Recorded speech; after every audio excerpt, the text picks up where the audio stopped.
at Radio Free America. This is Uncle Sam with music and the truth until dawn. Right now, I got a few words for some of our brothers and sisters in the occupied zone. The chair is against the wall. The chair is against the wall. John has a long mustache. John has a long mustache. It's 12 o'clock, Americans, another day closer to victory. And for all of you out there on or behind the lines, this is your song. And welcome everybody to our daily gun show. We come to you live every day at noon Eastern. That's 9 a.m. Pacific for about an hour each day. We do different gun-related topics each day, different topics throughout the week. We run it live on YouTube. We simulcast it over at gunchannels.com, where we're watching the comments from the people that watch the show live. We appreciate the people who watch the show now or in the future that leave us comments, that subscribe to the channels, that give us thumbs up, all those things that interact with the platforms out there. We appreciate you exercising your skills out there. It's also a way for us as human beings to know you're out there. It's actually pretty critical, because when it comes to times like now when we're debating whether or not to keep doing the show, it's those kind of inputs that let us know there's actually other human beings out there that we're talking to. But lastly, those interactions with the platforms should get our show recommended to more listeners, and maybe the lack of them has kept us down here under 20 viewers a day, or maybe it's our time slot. Maybe it's just that we suck, but in any case, it's definitely discouraging to be doing this show for now 460 episodes and still have less than 20 people watching. In fact, there's only 4 people watching right now as we start the show at noon on Eastern time. So it's not like we're starting it at 2 in the morning or anything. Yeah, we got hosts for now. We got Bob jumping into your last show, huh? Well, no, just temporarily. I just got to take some time off. I'll be back in, 2 weeks, maybe a month.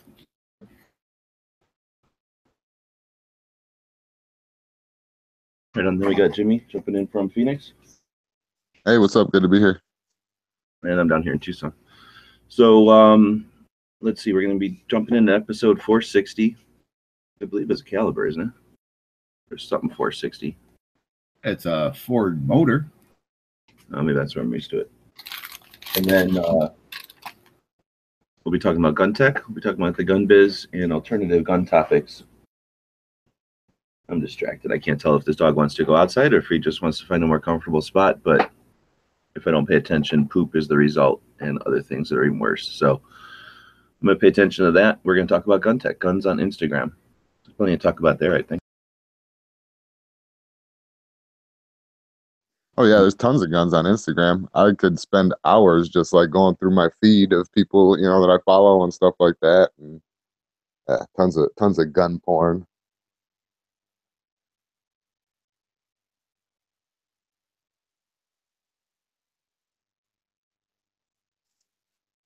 Should we actually call it gun porn, though? It seems disrespectful to the guns. Well, yeah, I don't want to marginalize any guns or anything like that, but yeah, you're right. Now, Bob, I know you're kind of just figuring out the whole Instagram thing. Have you been able to kind of peruse the platform at all? Not really. I mean, I can post to it now. But I don't spend a lot of time looking at what people are posting.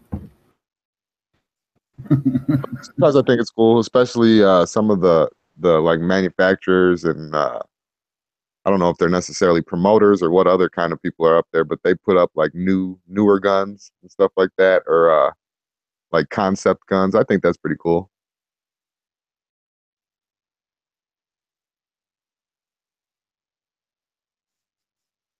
That is true, yeah. See anybody on gun channel. Oh, Angry's reminding us it's 460 Smith and Wesson. Gave us a link. Thanks.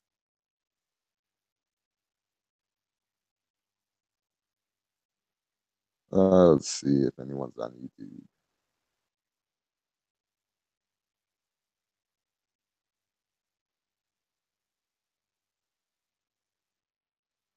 Yeah, I guess no one cares about Instagram guns. I like them. I think it's a neat concept, but yeah, I'm not sure really what to do with it. It's my thing. Yeah. Yeah, and then there is some people, like I've talked to some people who have problems with it, I guess, that I don't know, they don't want to put their guns up on the Instagram and stuff like that. I don't know. Show their personal collection off or whatever. They don't want people to know how many guns they got or some, I don't know. I've heard people making arguments like that.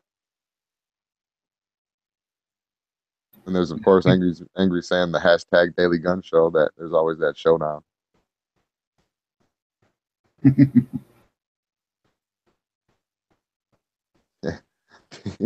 Pink said he only came here for the CCW person. Telling you, I'm gonna start one of them out of the trunk businesses with them things, and then maybe post them on Instagram.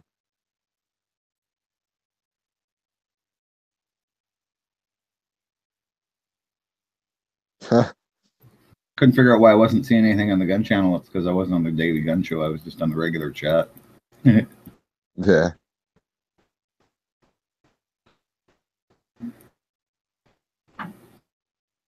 All right, let's see. I guess I don't know.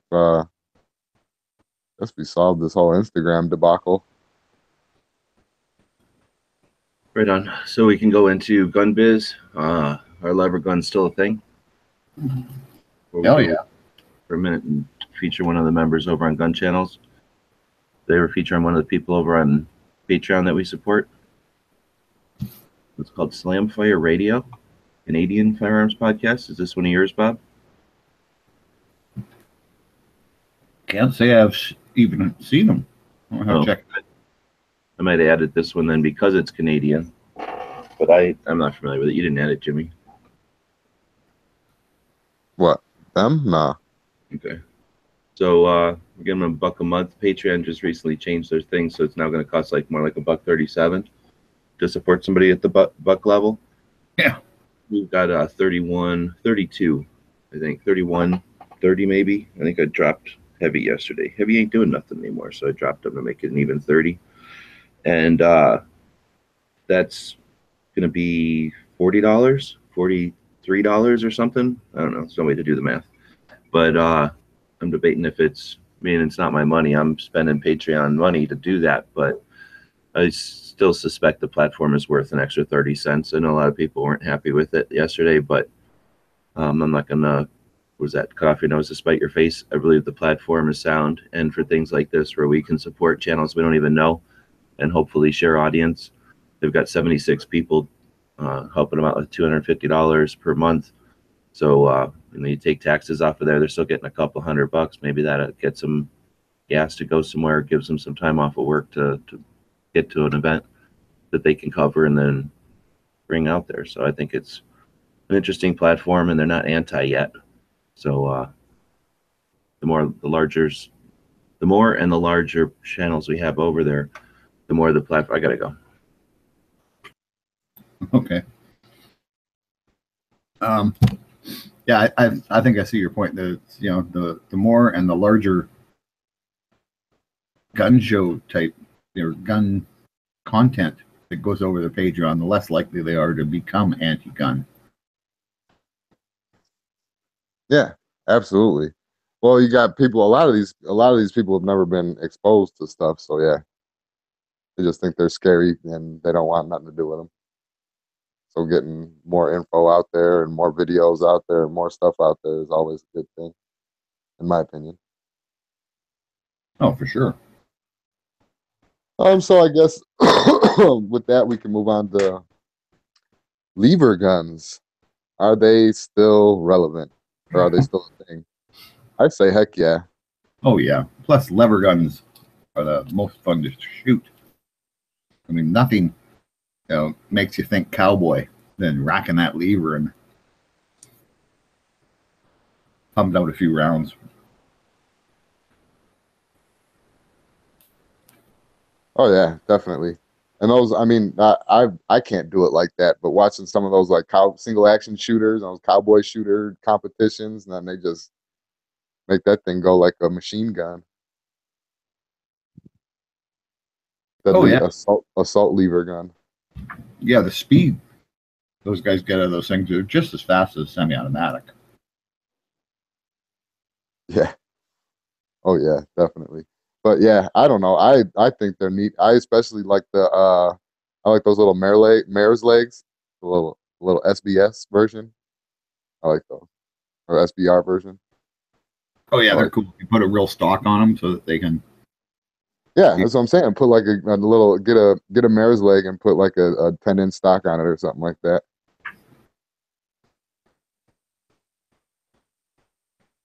I think those are pretty cool. Well, that's who's it? Dillinger, I think, used to cut down stocks on guns. Just wouldn't cut them right off to a pistol grip. He'd leave a short stock on it and then cut the barrel down, and on shotguns mostly. And he called them whippets. And yeah, you could still shoulder it, but I mean, it shortened it right up. Oh yeah, yeah. Make that thing nice and concealable. Well, especially if you wear an overcoat. Yeah, put it under your trench coat. Yeah. But yeah, yeah. Moon was saying, wonder if dudes do a lot of SBR lever guns. I don't know, man. I don't know if that's a thing because I've seen the ones like you're talking about where the stock is chopped and they're not. It's it's not a short barreled rifle. It's just a whatever they consider it, I guess. Yeah, sold as pistols. So I don't know. I think that'd be neat though. I've just never done it before. I don't know. I think that'd be cool. But I definitely like them. I have fun taking out that little 30-30 from time to time, and yeah, I love lever guns. I wouldn't say they're the funnest thing, but they're definitely still a thing for sure. Well, especially now you can get like 45-70. You can get for pistol caliber if you want lots of capacity.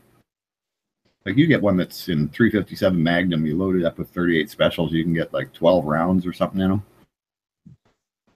Yeah. And with a loading gate, you can load on the go, eh? So you fire a few rounds, you top it off. And yeah.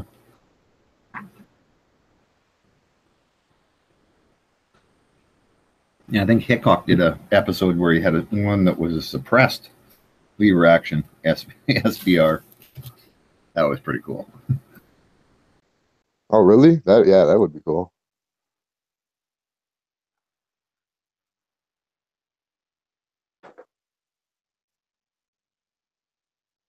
Let's see. Getting anything on the YouTube side?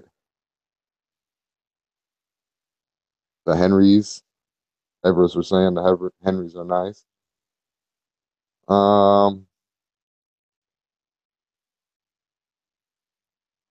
Pistol caliber lever is a blast to shoot. Cycle Camp was saying. They're one. They're ban proof. They're not regulated by anybody yet. Maybe like Bob said, some of the higher capacity ones could probably be gone after eventually. But for the most part, nobody's scared of one, right? Walk around with a lever gun, and most people just think of it as a prop for some kind of cosplay, I'm sure, at this point. So I think they've got a lot of life still in them. I don't think it's going tactical. I think it's just leaving them as is. They're basically classics. They're like a hammer. What are you going to really do to it? Yeah, it doesn't have that evil, I guess, to it. I don't know. Yeah, there's nothing threatening about it, even though it's totally built for war. And like Bob said, super fast. You can shoot them super fast. You can keep refilling them. They're literally built for the Civil War. They just didn't use them. And like I said, you can put them in the trunk of your car. Nobody's going to really care. They got use as a ranch gun, as a hunting gun, as a plinking gun, and a self-defense. And again, if you do have to use one in a lethal force situation, then a jury isn't going to look at you like, oh, this crazy guy was carrying around a machine gun in his trunk. Like, oh, this guy, this poor rancher guy, barely had his lever gun. Luckily, he had that.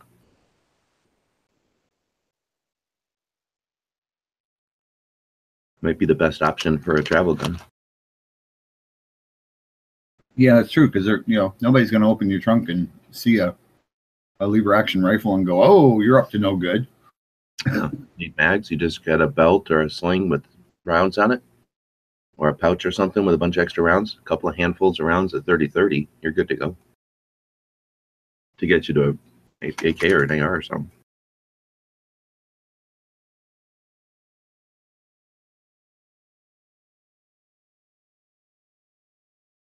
And they look cool.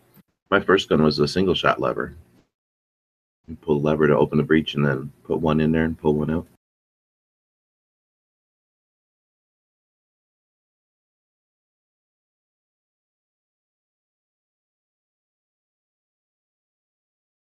All right, well, so lever guns win. Then we're going on to your comments, I guess.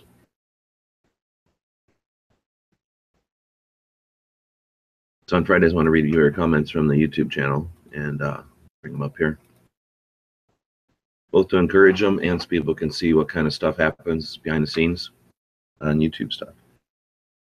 Sometimes, in this channel, it's not too bad. Sometimes it's weird.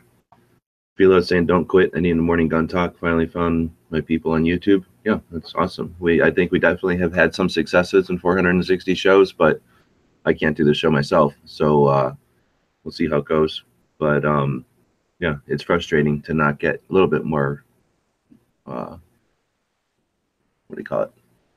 Larger audience growth, whatever that word would be. I'm not looking for all the viewers out there, but no, I would assume we would have gotten more than 20 by 460 episodes if we were worth the shit. So maybe we should realize that this ain't what people are looking for out there. So it's not necessarily our decision on that one. Then I asked people what they thought of today's show. White Space Marines. Is that racist or is that some game thing? Seems halfway racist to me. My tendency is to block them, but it ain't my channel, so I ain't doing it yet. Is that a thing you guys have heard of before? What is it? White Space Marines. I don't know. Never heard of it. Right. So the comment wasn't all weird, so I don't know what to make of the name, but I definitely take people off their names on YouTube because you wrote your fucking name down there. So if you don't want people judging you by it, then don't pick it, right? HR 4470 should not piggyback on HR 38. It can only cause trouble down the road. Okay. HR 4477, an excuse to exclude other law-abiding citizens from owning firearms. I believe so. HR 4477 will only target vets that have some issues, and I'm not a vet, but I know that they want to target vets to stop them from having firearms. It'll not only target vets, but it will target vets for sure. It'll target vets and other people. That's why I say constitutional carry or bust. I like that. Unless you're currently on the run from the law, you or I or any American should be able to own any firearm they like. It would take 5 minutes on the internet for a gun store to do a national background check. That's all we need. Well, that's where I draw the line. I don't want some kind of list that the gun shop can do a 5-minute background check. We can all agree that they can't do that right now? And we don't have murders. So where's the justification for this? Just because some idiots are worried about what might happen doesn't mean we need to change our shit to where we live in some kind of Nazi Germany where everybody's got a tattoo on their arm so we know who everybody is. And even on top of that, the state keeps track of who we all are. So that if we're accidentally walking around in the wrong place, the state keeps track of what gates to open and what to allow us to be able to do. I mean, what do you watch science fiction for if not to learn from the mistakes of, crazy science fiction scenarios? Who wants to live in that world? So I don't want some world where you can do a 5-minute check on the internet to find out if you're a good guy or not. I think we live in a world where we don't know if people are good guys or bad guys, but guess what? Most people are good guys. We don't have that many bad things happening, but maybe I'm crazy. What do you guys think? You're not crazy. You look at the crime stats, and it's 2 or 3 major cities. That's where the majority of the gun violence is, and they have some of the stiffest gun laws in the world. So, Yeah, the only way to make it truly free with gun laws or safe with gun laws would be to have no guns, and the few guns that there are in drawers somewhere. The government decides when the drawers get opened and who can pick them up.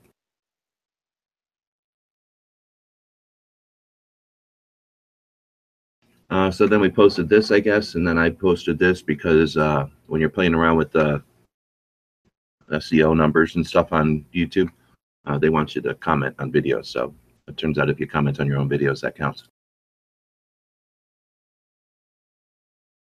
And then it says, sorry I missed a show today. This is from Cycle Camp. I was shooting my birther at the range. Really enjoyed the gun show picks. Is that Berthier? Berthier, yeah. That's that new rifle he picked up, isn't it? I'm assuming so. Yeah. Unless it's somebody who knows. Somebody. Somebody named Berthier? Then I think we're back to, well, it was like 3 days ago. Stayed away from stores for Black Friday. I would have to say my favorite gun purchase of the year was the French Moss 4956. Close run with the Wanamaker's gun. So I guess you bought a French gun. What's so good about these guns? The details on them, or the differences of them, or are they well made, or what's so good about French guns? Good materials? I think it's just their Moss 49. I don't know. That might be their World War II battle rifle. So, you know, just cool to have a country's battle rifle.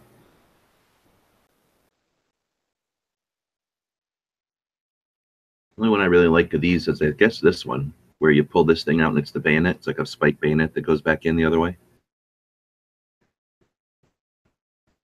I think it's this one. You know what I'm talking about? Yep. That's semi-auto. I didn't realize that. The French had a semi-auto that worked. I know. I'm talking about some other gun, I guess. This one just has a regular looking bayonet they copied off of them. All right, so that's that one from 3 days ago. I commented cool to that one, or else one you did. Let's see. Also, can't hide loaded weapons in Connecticut unless they're locked in some way. Can get charged with improper storage. That's annoying. I would think you'd be able. I mean, I guess I don't know what the laws is. They're just safety Sally type of laws, I guess. Like, we think you might be, you know, in danger if you do that, so you can't. But I don't know. I've always lived where guns are just all around, and we don't have to carry them all the time. And then we're to 6 days ago. I have hunting holsters, pocket holsters, inside the waistband, outside the waistband, plus the weird ones that came with certain guns, like a shoulder holster for a Tokra. I don't have every type for every handgun, but they sure add up. Yeah, I was just saying I've got a none for some guns, and then I've got more than 4 for others. So yeah, in the same kind of way.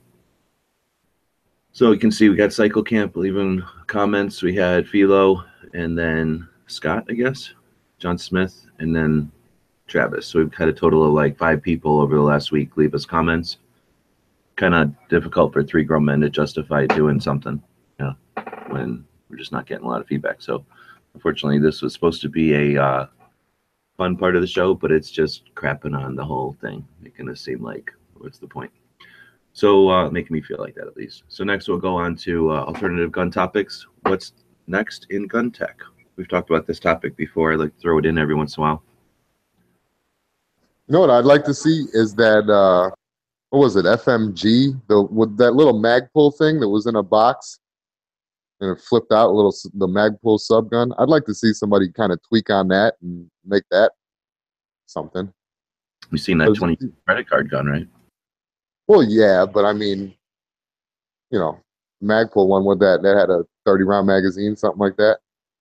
You could put regular pistol magazines in it, but something along that line, though, like that credit card gun. So people are trying to innovate concealed pistol, firearms, that type of stuff. So I don't know.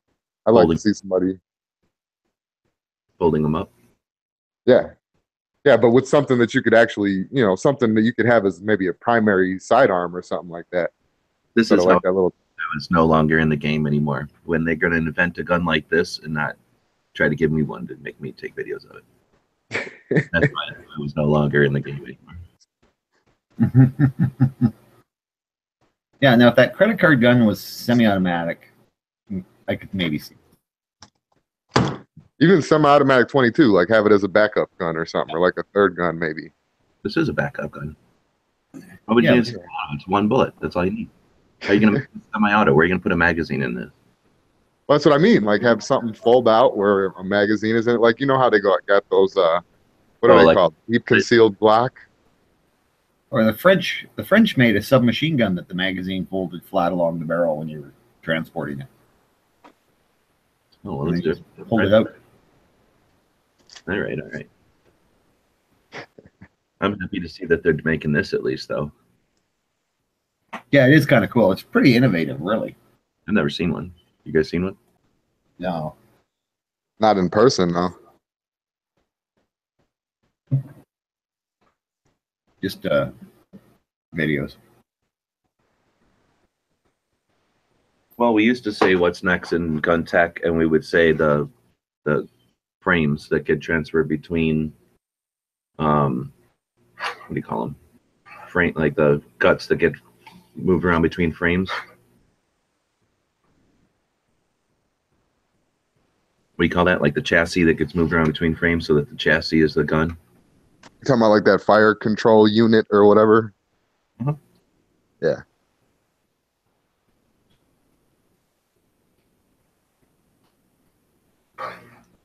Yeah, that'd be. Well, But that was what I used to say like a year ago. That was the future of guns, and there's only been the one gun, so I'm guessing that ain't the future of guns. Nah. no, I think we're going to see energy guns, like either. More than likely, it's probably, well, I don't know. Could be directed energy, or it could be like a rail gun type thing. Because Like with the existing tech, they're going to hobble it into a smaller thing and make a taser more lethal? Or are you saying that something new is going to be discovered, a new type of squeezing a crystal type of energy that gives us more than any battery? well, I think they're just going to get better with batteries. I mean, they've already, that's the biggest thing that's happening right now with electric vehicles and stuff is battery technology. They're making them smaller and lighter.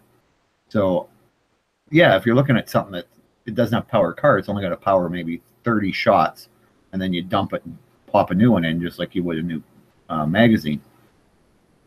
Well, and they had those, I forgot what ship it was a while back, but they had that prototype energy gun. It was like a rail gun. And then they had, what was one of them too, had like they were practicing with this invisible laser, weaponize that. Oh yeah, well they've got weaponized. They're putting those lasers and railguns on new ships now. Yeah. So I mean, it wouldn't be far cry to maybe scale that down to the rifle side. I don't know. I know they definitely have rifle style lasers now that the military is experimenting with that for shooting down drones and stuff. So apparently it's not legal to use them on people yet because it's too mean. Yeah, I think there's some kind of convention for that. I don't know. Yeah, which kind of makes you wonder, right? Oh no! You can't use that laser beam that'll burn a clean hole through them. You got to use these bullets that are going to tear their way through. Yeah. You want them to hurt before they die. Yeah, it seems kind of dumb.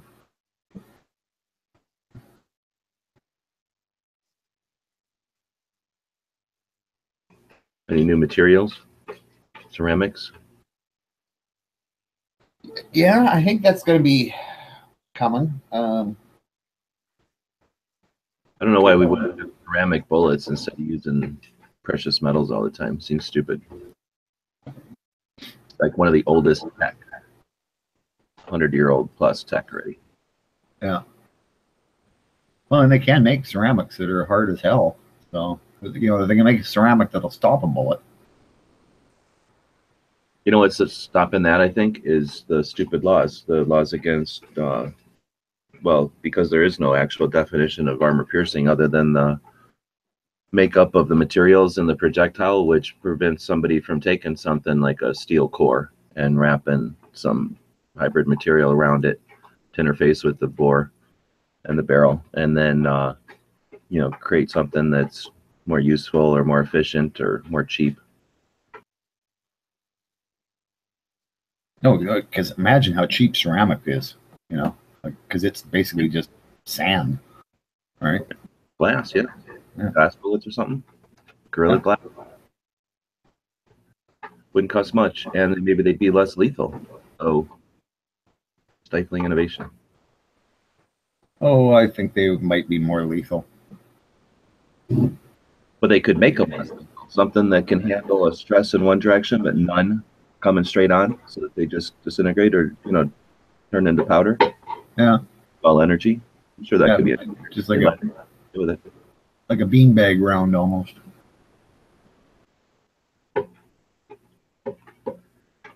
Like they just have to basically emulate the 9mm and put it into glass. Energy characteristics of it. All right, so we don't know what's next, but we know what's dying, and that's the metric calibers.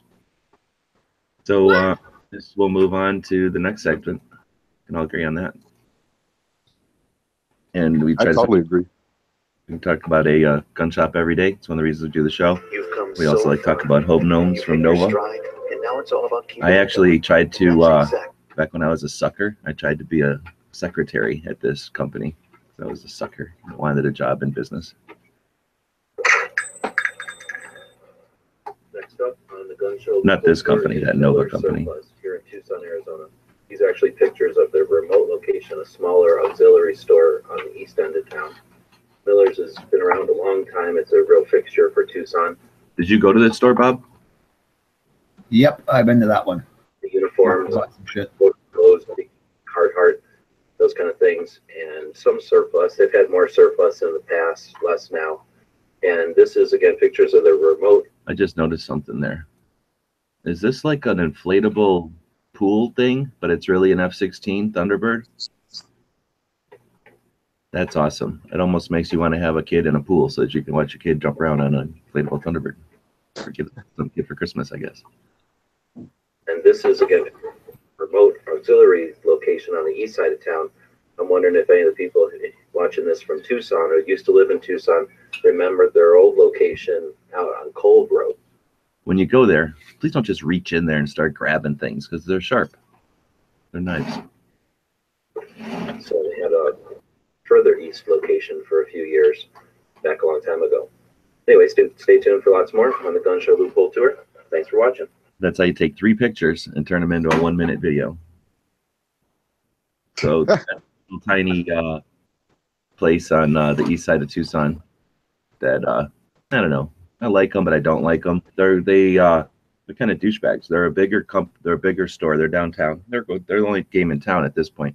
But back in the day when I first moved here decades ago, there were 2 shops and they had to compete with each other and have like surplus wars. It was awesome because they would actually have rooms dedicated to surplus. The one store was all surplus, so Miller's had a whole half of their store was surplus.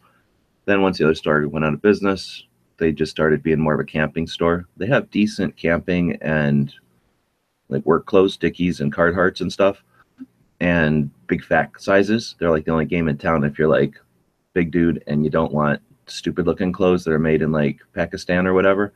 If you want cool clothes that are made in South America, then you can get them at Miller's. But there was only the one game in town for a long time, and then another guy came along back when I was still building websites, and I started doing his website for free because I wanted another surplus store in town.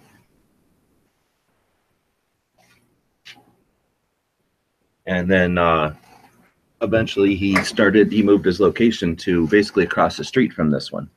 And then these guys saw him as competition, I guess, and put their location across the street from him, drove him out of business.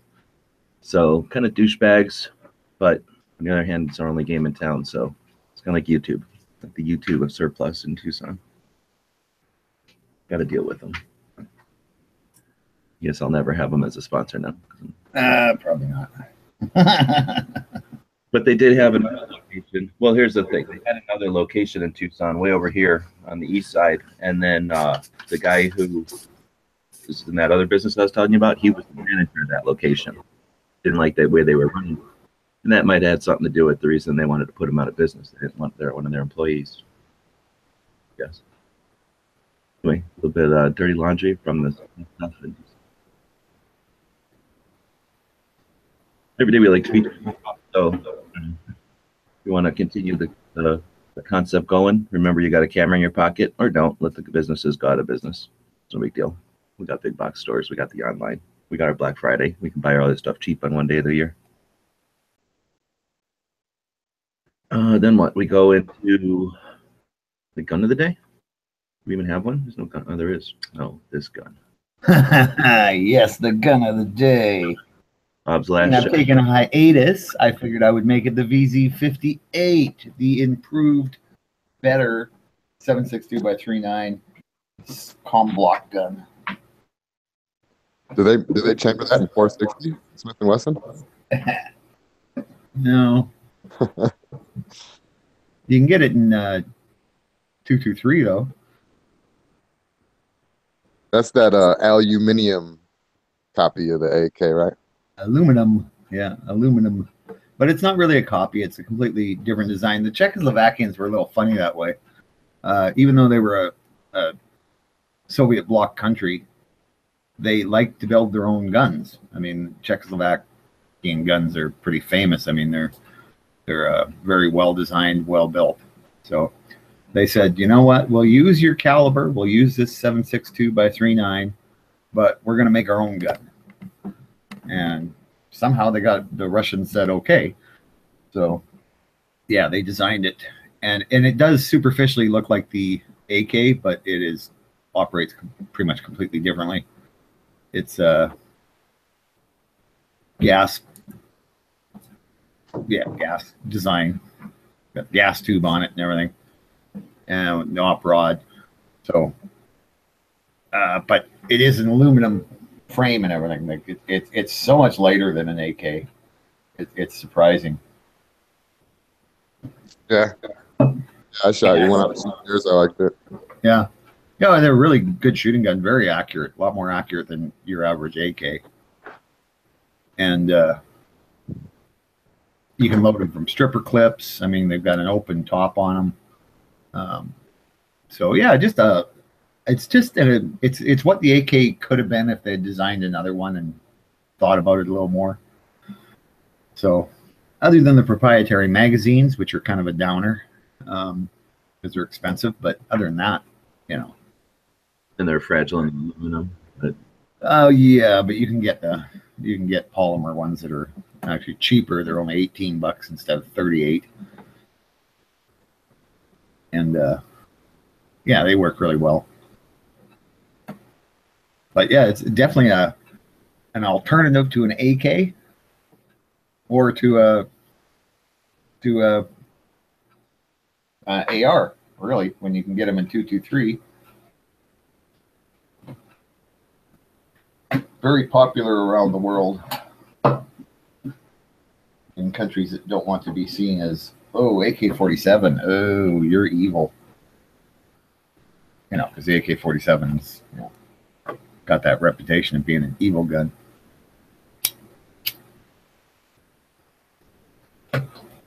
So that's our gun of the day, kind of for my favorite gun, one of my favorite guns. So that's it. Yeah, it's a gun, and it's a cool one. I think we're pretty much wrapping it up then. Yeah, I can't. Well, what's other than what's on tonight? Or we got a history? History today. Probably should open that at the beginning of the show. All that much time. Getting chilly in here too. Are you eating chili? Chilly. Yeah, might have to put a jacket on. You have no idea. Yeah, you don't even know what we had to wake up to today. There we go. That's better.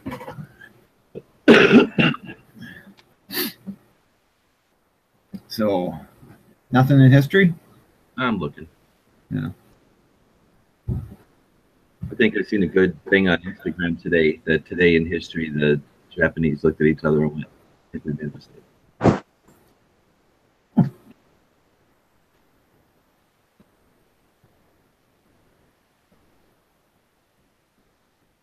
There's actually a ton of battles and stuff. 1980, John Lennon killed in front of his apartment building. Yeah. Today. Yoko Ono standing right there and not one shot.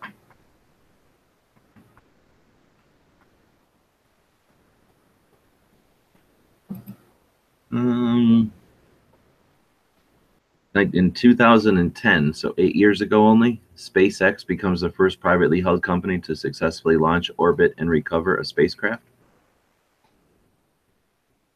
8 years Yeah. ago. Now they're recovering their boosters, which is something that nobody ever thought they'd be able to do. Well, they never bothered, right? Because they were wasting money, right? They didn't care about money. 1765, Eli Whitney, inventor of the cotton gin, was born today.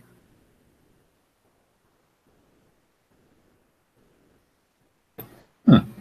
I guess same as Kim Basinger, Sinhead O'Connor, Terry Hatcher, Greg Allman, Jim Morrison, Flip Wilson, Sammy Davis Jr. There was somebody else.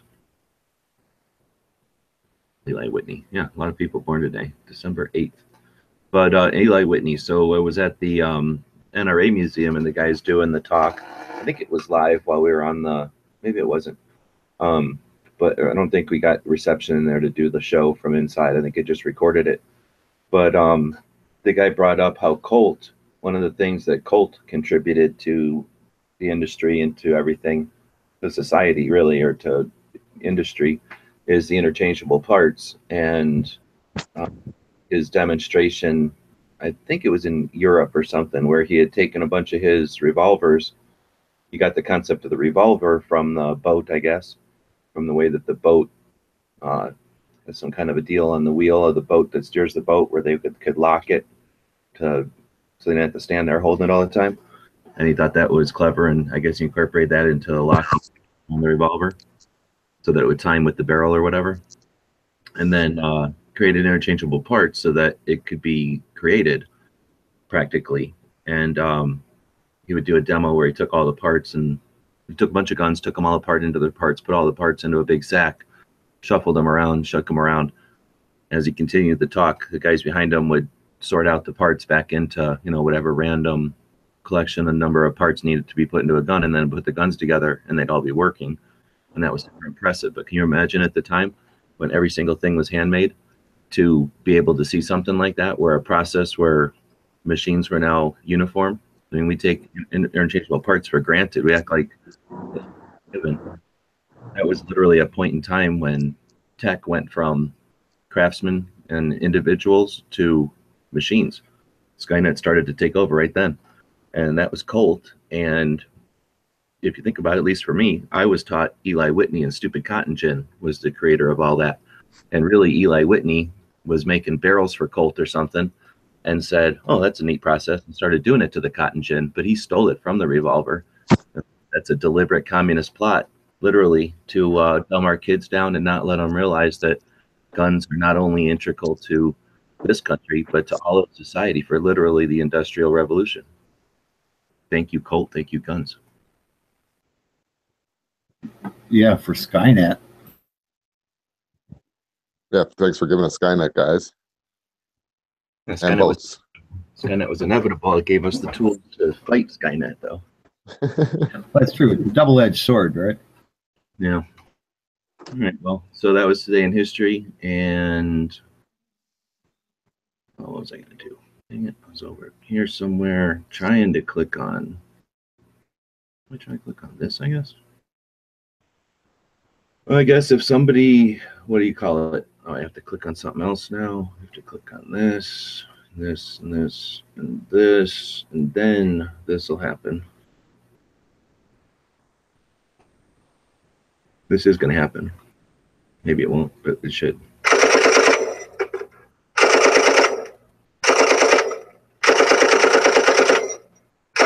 My. What? This is happening right at the end of the show. So this might be the last tactical pop quiz ever. This is only for people on gun channels. What was the topic, or what was so special about episode 455? So we'll ignore the YouTube side completely and look at the people watching on gun channels. With this countdown clock. What was so different or interesting about episode 455? We'll just let it go through one version of the clock. So they got about 10 seconds. Angry says SAR show. Yep, that's right. I feel bad for Angry mostly because he's the only one I think that even watches. I think Pink watches also and Pawnery, but it's bad for Angry. Plus, I'm not sure what he's going to do without the supplemental income of being able to sell off all these patches on the black market. Yeah, he could quit his job right now. Yeah. I'm a millionaire. Made himself wealthy off the patches. But yep, all our income went to nothing. We didn't ever give anybody anything either. So eventually, we are going to send stuff to people. I do got the boxes. All I need is the time. But I guess that's it. So that's about a day's worth of chatting. And that was your Daily Gun Show for the day. It's episode 460. If we're back, it'll be Monday. It'll be 461. And we'll talk about VidMe and YouTube and what's next for content creators. You know, in events and some kind of gun shop in Arkansas. But that'll be up to y'all. Give us some comments or some feedback. Because honestly, it takes a lot of effort, and I'm not doing it myself. So let's say Friday, we'll have Clover is on tonight with the end of the week show. Got Edge sometimes does a show, and who am I missing? I think that's it for tonight. For some reason I thought it was Evie doesn't come on. Oh yeah. All right. Well, it's just Clover and Edge, yeah. So this is either the end or it's the transitioning, the metamorphosis into a beautiful new evolution of gun stuff on the internet, or it's the end of it all and it's just going to turn into a rotten husk. It'll be a dead end on the internet chain. It'll be up to all of us. So we'll leave it with that. Probably has a quote. Otherwise, we'll take off. All right, so we got our quote today. This one's by, well, it's Luke 11:21, so we'll put it that way. Before that, I don't know. The Bible quote. The Bible quote. Bible quote, yeah. You can like, share, subscribe. I don't know, support us on Instagram. It's like I say, I got to take a couple weeks to a month off. I don't know if there'll be a show here when I get back, but we'll find out. So anyway, with our quote today, say Luke 11:21. When a strong man, fully armed, guards his house, his possessions are safe. Which we all know is the truth. So on that note, thanks everybody for watching and listening. And maybe we'll see you in a couple of weeks for me. Maybe the show will be back Monday. I'll have to see. All right. See you guys. Guys and gals of gunwebsites.com encourage you to take a CCW class every year, practice at least once a month, and carry every day. Thanks for watching gunwebsites.com.